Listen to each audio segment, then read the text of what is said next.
بسم اللہ الرحمن الرحیم۔ السلام علیکم ویورز، مائی نیم از شہزاد۔ اور ویورز، آج ہم اپنے انگلش ووکیبلری ایکسرسائز کا لیسن نمبر 13 سٹارٹ کر رہے ہیں۔ ویورز، اس کے ٹیسٹ میں ہم نے دو کالمز کو آپس میں میچ کرنا ہوتا ہے۔ اس کا فارمیٹ جو ہے وہ بہت سمپل سا ہے، تو ہم اس کا فارمیٹ سب سے پہلے دیکھتے ہیں۔ اس کا فارمیٹ ایسا ہے کہ لیفٹ سائڈ میں 5 ورڈز ہیں اور رائٹ سائڈ میں 5 ورڈز ہیں، بیچ میں سینونیم کا جو ہے نا وہ ایک کالم خالی ہے۔ اب دیکھیں، پہلا جو ورڈ ہے سپلینڈڈ۔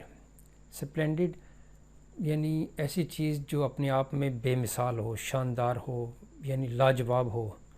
تو اس کا جو سینونیم ہے وہ control, abstract, barbaric, magnificent. Magnificent یعنی شاندار۔ نمبر 2 پہ آئے گا جی کرول۔ کرول یعنی ظالم۔ تو یہاں پہ اس کا جو سینونیم آئے گا وہ آئے گا باربارک۔ ویورز، ہم نے جو سینونیمز ہیں وہ ہم نے اس لسٹ میں سے شامل کرنا ہے، ادروائز ایک لفظ کے 10 15 جو ہے وہ سینونیم ہوتے ہیں، تو ہم نے یہاں پہ اس لسٹ میں سے اس کو کاؤنٹ کرنا ہے۔ تو یہاں پہ کرول، باربارک۔ اس کے بعد ہے جی نمبر 3 پہ کرب۔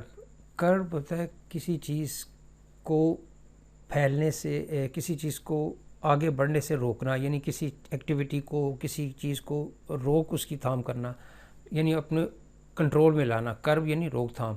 تو کرب اس کا جو ہے وہ سینونیم ہوگا کنٹرول۔ اس کے بعد ہے جی نیکسٹ ریویل۔ ریویل ہوتا ہے جی کہ ایسی چیز جو پہلے سے نہ پتہ ہو اور اس کو سامنے لایا جائے، اس کو ہم کہتے ہیں ریویل، یعنی کسی چیز کا سامنے آنا جو پہلے پوشیدہ تھی، انکشاف کہہ لیں، اس کو ہم انکشاف کہہ سکتے ہیں۔ تو یہاں پہ ہے جی ڈسکلوز۔ نیکسٹ ہے جی ہنڈر۔ ہنڈر ہوتا ہے کہ کسی چیز میں رکاوٹ ڈالنا، کسی کام میں مشکلات ڈالنا، ڈیفیکلٹیز بنا دینا، یعنی اس کو رکاوٹ ڈال دینا۔ تو ہنڈر جو لاسٹ رہ گیا جی اس کا ہے ایبسٹریکٹ۔ اب یہاں پہ ہم ایک اور چیز کرتے ہیں کہ اس چیز کا جو ہے نا وہ اردو ورژن بھی دیکھ لیتے ہیں تاکہ ہمیں اس میں تھوڑا سا مزید مل جائے۔